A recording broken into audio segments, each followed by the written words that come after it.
राम खिलावन काका के जाने के बाद कई हफ्तों तक गांव धनपुरा में सन्नाटा पसरा रहा। मुकेश पिता की चौपाल में बैठकर घंटों मिट्टी को निहारता रहता। हर बार खेत की मेड़ पर जाते हुए उसे काका की आवाज सुनाई देती। मिट्टी से जो टूटा वो जीवन भर सूना रह गया बेटा।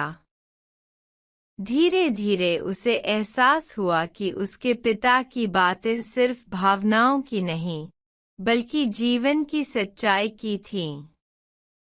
शहर की चकाचौंध में उसने जो खो दिया था वह यही उसकी जड़ों में पड़ा था, इस मिट्टी की सौंधी खुशबू में। मुकेश ने तय किया कि वह अब यहीं रहेगा। लोगों ने चौंक कर पूछा, शहर की नौकरी छोड़ देगा मुकेश? वहां तो एसी कमरे में बैठा करता था और यहां फिर से धूप धूल में। वो मुस्कुराया। हाँ, लेकिन वहां सांस में धूल नहीं, खालीपन था। यहाँ मिट्टी में जिंदगी है। धीरे धीरे उसने खेत संभालने शुरू किए। कई साल पुराने कुएं को फिर से खुदवाया। खेतों में सोलर पंप लगाए, ड्रिप सिंचाई प्रणाली शुरू की। गांव के लोग हैरान थे, पहले कभी किसी ने इस तरह की बात नहीं सोची। मुकेश ने खेतों में नई तकनीक अपनाई, लेकिन साथ ही पुरानी परंपरा का सम्मान रखा। हर सीजन की बुवाई से पहले वो पिता की तरह मिट्टी का तिलक करता। हर फसल की कटाई पर गांव भर के लोगों को बुलाता। ढोलन गाड़े बजते, बच्चे दौड़ते और औरतें खेतों में गीत गाती। धान कटा तो खुशियां आईं, राम खिलावन की धरती मुस्कुराई। धीरे धीरे मुकेश के खेतों में पैदावार बढ़ी। उसने किसानों को इकट्ठा करके धनपुरा कृषि समिति बनाई। अब गांव के किसान अपनी उपज सीधे मंडी या ऑनलाइन प्लेटफॉर्म पर बेचने लगे। बिचौलियों का खेल खत्म हो गया। एक दिन जब वह गांव की पगडंडी से गुजर रहा था तो देखा कि बच्चे टीन की छत वाले स्कूल में तपती धूप में बैठे हैं। उसके भीतर कुछ हिला।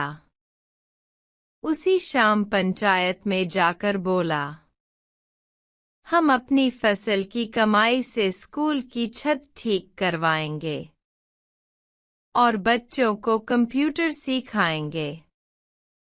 लोगों ने कहा, कंप्यूटर? गांव में। मुकेश ने हंसते हुए कहा, हाँ, ताकि हमारे बच्चे दुनिया देखें, लेकिन अपनी मिट्टी न भूलें। कुछ महीनों में स्कूल में एक छोटा कंप्यूटर रूम बन गया। दीवार पर लिखा गया। अगले साल उसने गांव में मिट्टी महोत्सव शुरू किया, जहां हर परिवार अपनी मिट्टी से जुड़ी चीजें लाता। कहीं मिट्टी के बर्तन, कहीं लोकगीत, कहीं हल्दी दूध की परंपरा। शहर के लोग भी आने लगे। गांव के बुजुर्गों ने कहा, मुकेश ने तो गांव में फिर से जान डाल दी। गांव अब बदल चुका था।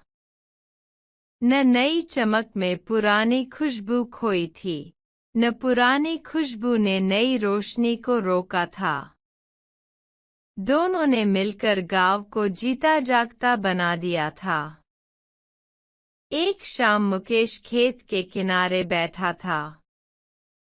हवा में धान की बालियां झूल रही थी, बैलों की घंटियां गूंज रही थीं।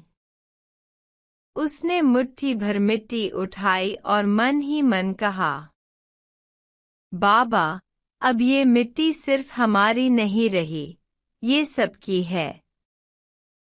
आसमान में बादल घिराए और थोड़ी देर में बारिश की पहली बूंदें गिरीं। मिट्टी से वही सौंधी खुशबू उठी जो सालों पहले उसके पिता की हथेली से शुरू हुई थी और अब पूरे गांव में फैल गई थी। क्योंकि हर पीढ़ी में कोई न कोई मुकेश जन्म लेता है जो अपने गांव, अपनी मिट्टी और अपने बुजुर्गों की बातों को फिर से जिंदा करता है।